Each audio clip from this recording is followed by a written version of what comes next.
Commuting in and out of San Francisco will be a bit of a struggle with the closures that will be in place for APEC, and a lot of them starting at the middle and early parts of the week of November 13th through the 17th.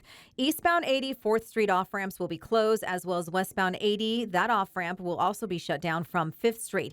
Now, if you're taking the Bay Bridge, both directions will see closures. The right lane will be shut down starting November 14th through the 17th. Westbound 80, that's the upper deck of the Bay Bridge. The left lane will be closed on the lower deck of the Bay Bridge on those same dates.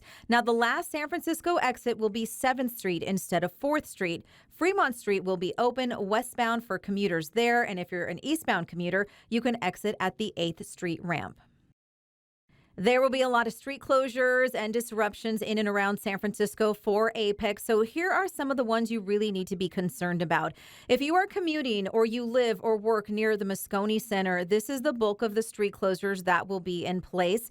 There's also going to be street closures in and around Nob Hill, as well as events happening along Embarcadero, specifically between the area of Battery and Broadway near the Exploratorium. And there's also an event planned for the Legion of Honor. So again, all of these areas that you're seeing right here on the mapping system are some of the most impacted areas that you can expect throughout the week for APEC. Most of the events for APEC will be happening at Moscone Center. That's sort of the epicenter of all the activity for the conference. So streets in and around that area will be shut down. Harrison to Market, that includes Folsom and Mission. 2nd to 5th, that includes 3rd and 4th. Expect heavy congestion and a lot of traffic in and around that area. If you take public transit, expect reroutes from Muni to accommodate for that.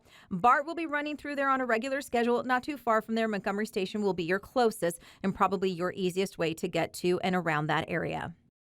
If you plan on commuting in and out of San Francisco during APEC, it will be quite busy on the roadways with all of the closures. So public transit might be your best bet. Just keep in mind to check that schedule because a lot of the reroutes and changes that will be in effect with all of the street closures that are in place, especially for Muni, dealing with areas near Moscone Center, near Embarcadero, as well as Nob Hill and Legion of Honor. That's where a lot of these events and activities are taking place. So again, check that schedule before you head out the door. There will be some impacts to transit. BART will be on a regular schedule. You can utilize BART, but just keep in mind, if you are taking BART, extra crowded trains will be expected since a lot of people may be doing the same thing. AC Transit, Caltrain, SF Bay Ferry will also be running on a regular schedule throughout the APEC conference.